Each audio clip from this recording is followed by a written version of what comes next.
គ្រូតើកត្តាអ្វីខ្លះដែលធ្វើឲ្យកុមារកើតជំងឺហឺត អូខេអញ្ចឹងជំងឺហឺតលើកុមារគឺ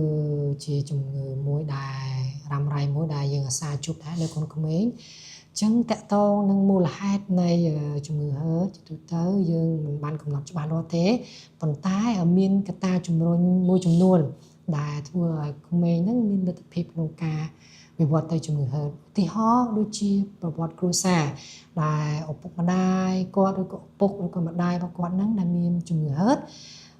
ឬក៏ allergy អញ្ចឹងកូនរបស់គាត់នឹងមានហានិភ័យខ្ពស់ក្នុងការកើតជំងឺហឺតមួយទៀតគឺកុមារដែលគាត់នឹងងាយនឹងមានការបង្ករោគទៅលើជាពិសេសហ្នឹងគឺផ្លូវដង្ហើមញឹកដងញយដងងាកមានការរលាកទងសួតហើយជាទូទៅឬក៏ពេលខ្លះអត់មានទេគឺសំឡេង wheezing សំឡេងងើតហ្នឹងអញ្ចឹងកត្តាប្រឈមទាំងអស់ហ្នឹងពេលខ្លះយើងអាចគិតថាគាត់នឹងងាយនឹងវិវត្តទៅជាជំងឺហឺតហើយនឹងមួយទៀតគឺបញ្ហា allergy ដែលយើង